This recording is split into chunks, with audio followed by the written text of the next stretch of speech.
Histoire numéro 1, les enfants du pont. Will se sent prêt pour cette nouvelle enquête en ce début d'année 2005.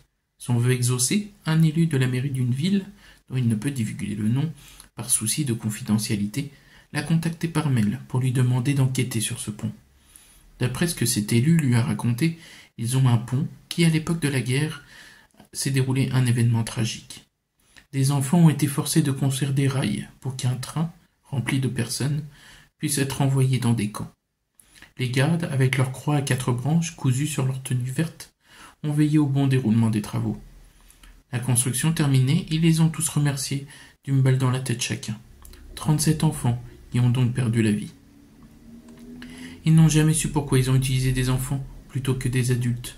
Tout ce qu'ils savent, c'est que les gens qui vivent près du pont, alors que ce dernier se trouve quand même reculé et en hauteur, entendent la nuit des coups qui ressemblent à des coups de pioche, des cris et même des pleurs.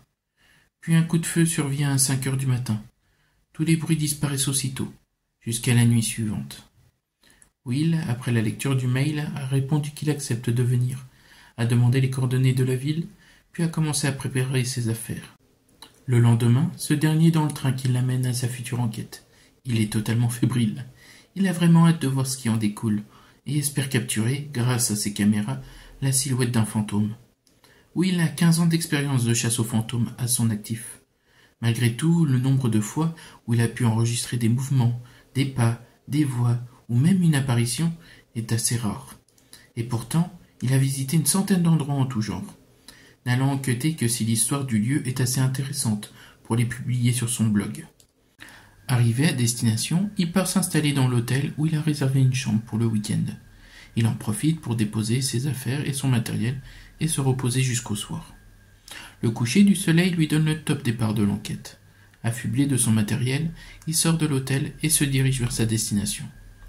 Arrivé en bas du pont, il retire sa caméra de son sac, l'allume et commence son tournage. Il salue ses fans, annonce le pourquoi du comment il est là. Puis, il commence l'ascension de la pente pour rejoindre son lieu d'enquête. Atteignant les rails, il se stoppe, écoutant le silence de la nuit. À part la petite brise de vent salvatrice, aucun bruit ne vient troubler la paix des lieux. De plus, la lune est pleine et le ciel est dégagé, les meilleures conditions possibles pour enquêter. Will s'en réjouit. Aussitôt, il sort de son sac un trépied et installe sa caméra dessus. Il se place devant et commence à parler à voix haute. Il se présente et demande aux entités qui habitent les lieux si elles veulent bien communiquer avec lui. Il rajoute que s'ils veulent faire une apparition ou parler, lui ne les verra et ne les entendra peut-être pas, mais sa caméra, elle, oui. Il passe plus d'une demi-heure à inviter à voix haute les esprits habitant le pont de le rejoindre et de se manifester.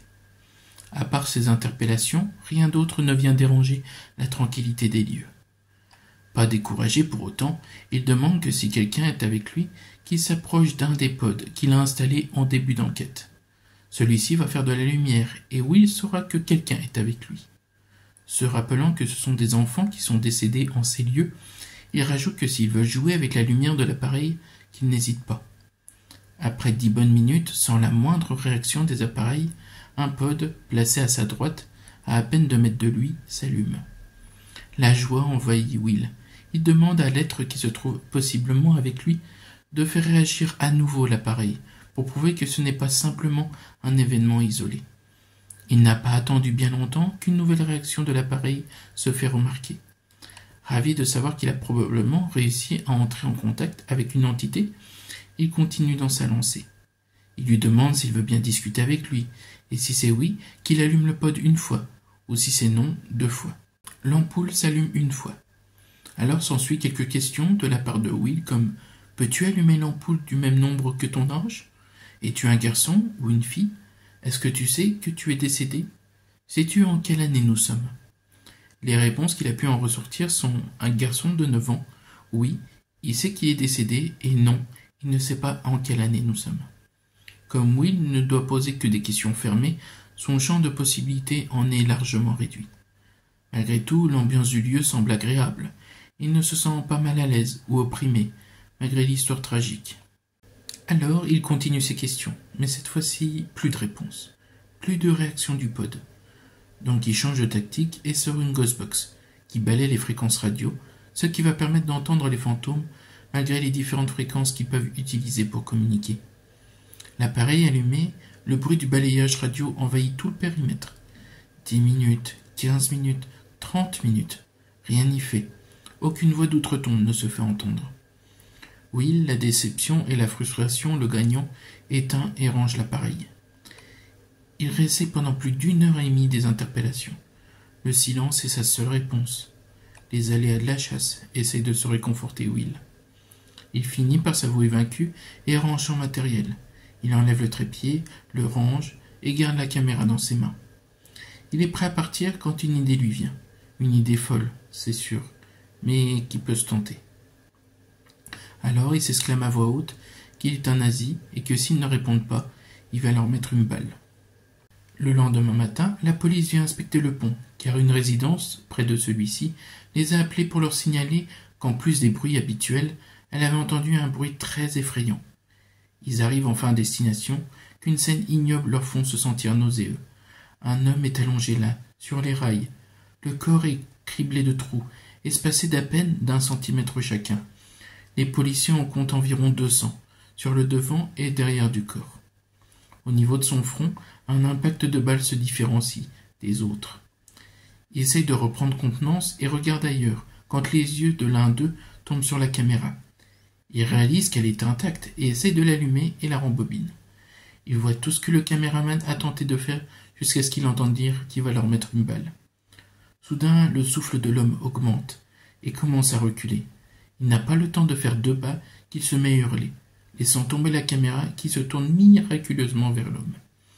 Celui-ci se tient le bras. Puis il recommence à hurler, tombe à terre en se tenant cette fois-ci la jambe. Pendant 5 minutes, les policiers voient l'homme se tordre de douleur et des trous apparaître sur tout son corps.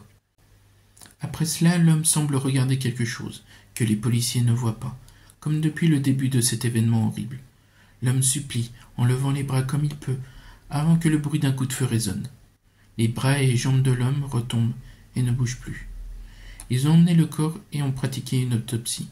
Il semble que les marques sur son corps soient des coups de pioche. Ils ont pu l'identifier et prévenir sa famille, et après recherche, l'élu qu'il avait contacté pour leur apprendre la douloureuse nouvelle. Des jours ont passé depuis. Les habitants près du pont entendent toujours les mêmes cris et pleurent, à part peut-être un nouveau bruit qui s'est rajouté. Les gens disent que c'est le cri d'un homme qui apparaît 5 minutes avant 5 heures, avant qu'un coup de feu ne les fasse taire, lui et les autres enfants. Histoire numéro 2. L'appel inquiétant d'une enfant 911. Bonjour, ici l'opératrice du 911 du comté d'Elshire. Je m'appelle Maeva. Que puis-je faire pour vous aider? La seule chose qu'elle entend à l'autre bout du fil est le grésillement du téléphone. Allô, vous avez bien appelé le 911, vous m'entendez? Toujours aucune réponse. Est-ce que vous avez besoin d'aide? Oui, s'il vous plaît, dépêchez-vous, lui répond la voix d'un ton humide. Est-ce que vous pouvez parler sans crainte? Oui, pour le moment. J'ai vu quelqu'un à la fenêtre. Il essaye de rentrer. Où habitez-vous que je puisse vous envoyer une patrouille? 555 Rotherham Drive. Venez vite, je vous en prie. Je l'entends de plus en plus. Je comprends, mais essayez de rester calme. Une patrouille est déjà en route. Je dois avoir toutes les informations possibles pour que la police intervienne du mieux possible. Vous comprenez? Oui, la voix semble distante. Comment tu t'appelles et quel âge as-tu? Je m'appelle Lila Evans et j'ai 10 ans. Tes parents sont là? L'opératrice entend un petit cri et des pleurs. Lila, que se passe-t-il? J'ai entendu la vitre cassée. Je crois que la personne est rentrée. Dépêchez-vous. Écoute ma voix, ma puce. Concentre-toi sur ma voix. Es-tu en sécurité? Je suis dans la salle de bain. Je me suis enfermée, comme mes parents me l'ont appris. C'est très bien. Reste là où tu es. Où sont tes parents? Je crois qu'ils dorment encore. La patrouille est en route. Ils arrivent dans 10 minutes. Ils seront bientôt là. Penses-tu qu'il t'a vu? Je ne sais pas. J'étais juste descendue dans la cuisine pour boire un verre d'eau, moi. Lila recommence à pleurer. Écoute-moi, ma puce. Essaye de te calmer. Je sais que c'est facile à dire, mais la police sera bientôt là. Peux-tu me dire si tu entends quelque chose dans la maison? Non, je n'entends rien, mais je peux essayer. L'exercice que l'opératrice lui a demandé de faire a eu pour avantage qu'elle arrête de pleurer. Un silence complet d'environ 1 minute se fait entendre, simplement ponctué par la respiration de la petite fille. Je n'entends rien, je suis... Un coup de feu brise le calme environnant, suivi de 3 autres. Lila, surprise, se met à crier et hurler. « Papa, maman !»« Lila, tout va bien ?»« Oui, mais j'ai si peur. Je veux ma maman, s'il vous plaît, madame. » La patrouille me dit qu'ils ne sont plus qu'à 3 rues de chez toi. Ils arrivent le plus vite possible. Puis un silence fait place à la discussion. Même la respiration de Lila n'est plus distincte. « J'entendais pas. Ça se rapproche. S'il vous plaît, madame, sauvez-moi. Surtout écoute-moi. Ne fais plus un bruit. Mets ta main sur ta bouche pour couvrir ta respiration. »« D'accord. » De nouveau, le silence fait place, mais tellement pesant qu'il en est palpable. Puis, un coup de feu. Une porte qui semble être expulsée de ses gonds. Les cris de Lila couvrent le reste. Elle supplie qu'on la sauve en pleurant. Elle supplie la personne de la lâcher. « Lila, Lila, réponds-moi. Lila, ça va? Qu'est-ce qui se passe ?» Aucune réponse de Lila, mais le bruit des sirènes de la police se rapproche à grande vitesse, puis envahit l'espace. Maeva, qui ne sait pas quoi faire, entend, impuissante, la police pénétrer les lieux en prononçant « Police, les mains en l'air !» Bonjour et bienvenue sur la chaîne d'information Info News. Bulletin spécial. Cette nuit, un père et une mère ont été brutalement abattus de 2 balles dans la tête chacun. La petite fille, Lila, âgée de 10 ans, était au moment au téléphone avec une des opératrices du 911. La police est arrivée sur les lieux peu de temps après. Ils n'ont trouvé personne, mais n'ont pu que constater que la personne responsable est entrée par effraction en brisant une des vitres de la salle à manger, située à l'arrière de la maison. Pour le moment, la police n'a aucune piste, même s'ils pensent que cela pourrait être un coup du tueur d'enfants, le Kid Kill, qui, à ce jour, a kidnappé et tué 17 enfants avant de déposer leurs corps dans différents terrains de jeu. Merci à tous pour votre attention. Prenez soin de vous, et surtout de vos enfants, car ils sont l'un des plus beaux miracles de ce monde. Sur ce, bonne soirée à tous. C'était Catherine Desfils pour Info News.